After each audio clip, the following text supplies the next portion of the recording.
जय गुरु जी संगत जी। आज का प्रकरण है नजर। कहते हैं कोई इंसान 100 साल तक बुरे कर्म करता रहे, बुरे से बुरे कर्म करता रहे, लेकिन उसकी मृत्यु से एक दिन पहले गुरु की नजर हो जाती है तो उसके लेख बदल जाते हैं।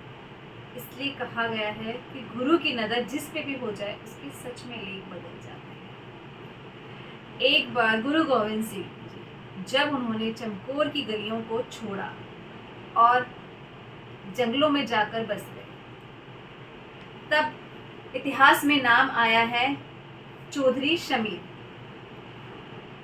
उन्होंने उन्हें दूध की सेवा दी।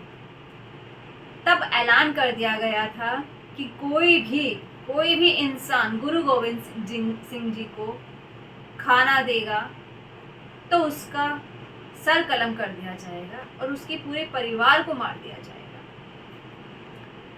तब चौधरी शमीर जी ने उन्हें किसी भी चीज से डरे बिना दूध की सेवा दी।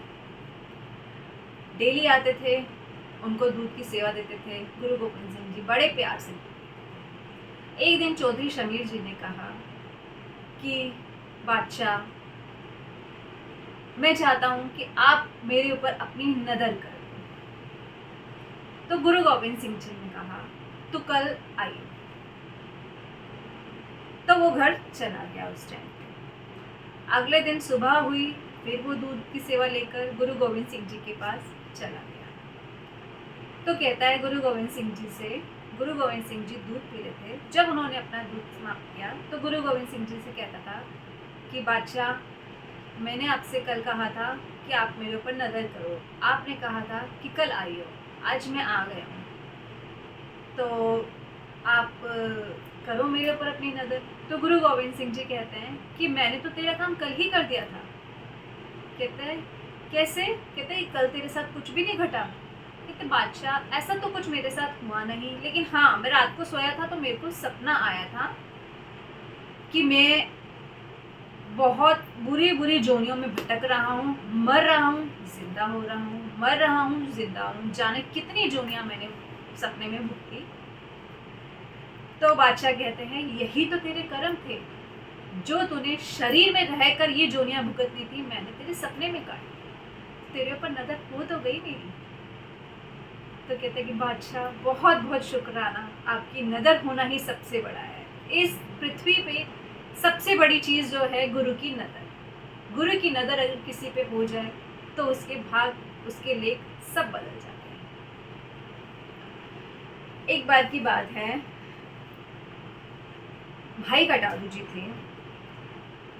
वो उस टाइम जब अर्जुन देव जी थे, उस टाइम भाई कटारू थे।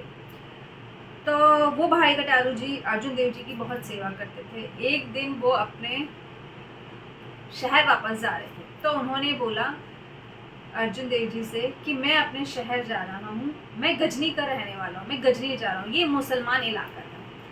तो कहते हैं कि मेरे ऊपर आप अपनी नज़र रखना।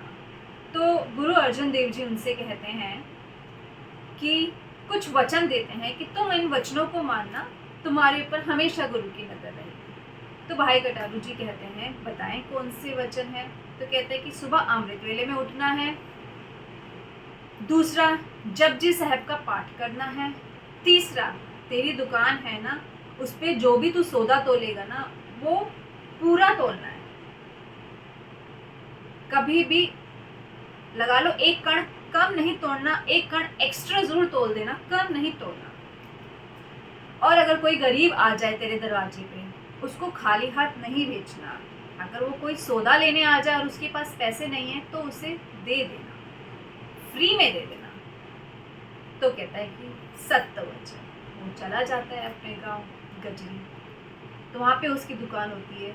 वहाँ पे सुबह उठता है, अमृत वेले में जपजी साहब का पाठ भी करता है।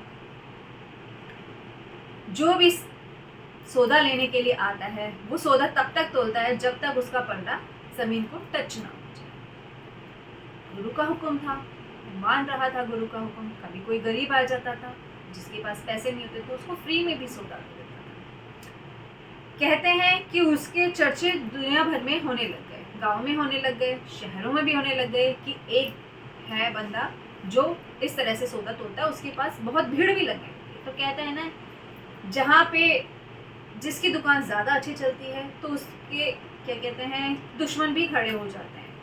तो कुछ दुश्मन थे वहाँ पर, उसके कुछ लोग दुश्मन हो गए थे, तो वो लोग उसके दुकान पर आते हैं।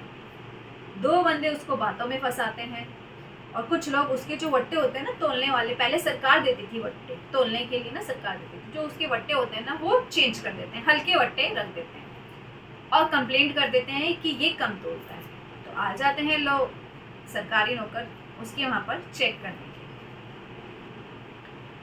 वो देखते हैं कि वट्टे, जो भाई गटारू जी होते हैं वो देखता है कि वट्टे, देखते ही समझ जाता है कि मेरे वट्टे चेंज कर दिए गए।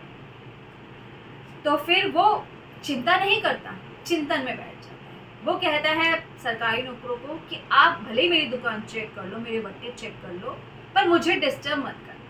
वो हाथ मुंह धोता है, पंच स्नान करता है, जपजी साहब का पाठ लेके बैठ जाता है, चिंता में बैठ जाता है। जब कहते हैं ना, मैंने कल बताया था, अगर हम चिंतन में बैठ जाते हैं तो हमारी चिंता गुरु महाराज जी, तो वहाँ पे गुरु अर्जुन देव जी जिनके पास संगत आती है, वहाँ पे हीरे जवाहरात सोने की अशर्फियाँ चढ़ाती हैं, तो वहाँ पे अर्जुन देव जी 1 टका उठाते हैं। कभी वो टका इस हाथ पर रखते हैं, कभी वो टका इस हाथ पर रखते हैं, काफ़ी बार ऐसा वो करते रहते हैं। तो वहाँ पे जो उनके सेवादार खड़े होते हैं तो वो कहते हैं कि अर्जुन देव जी आप ये क्यों ऐसे कर रहे हो, आपके पास तो इतने सारे हीरे जवाहरात सोने की अशर्फियाँ तक हैं, आप कभी टका यहाँ रख रहे हो, कभी टका यहाँ रख रहे हो।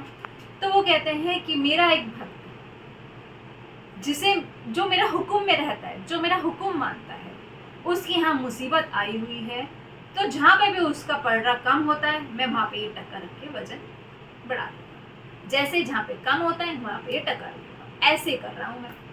तो कहते हैं ना कि वही वाली बात है कि वो चिंतन में बैठ गया तो चिंता गुरु को हो गई, उसकी चिंता सारी समाप्त हो गई। गुरु की नज़र उस पर थी, गुरु का हुक्म उस पर था।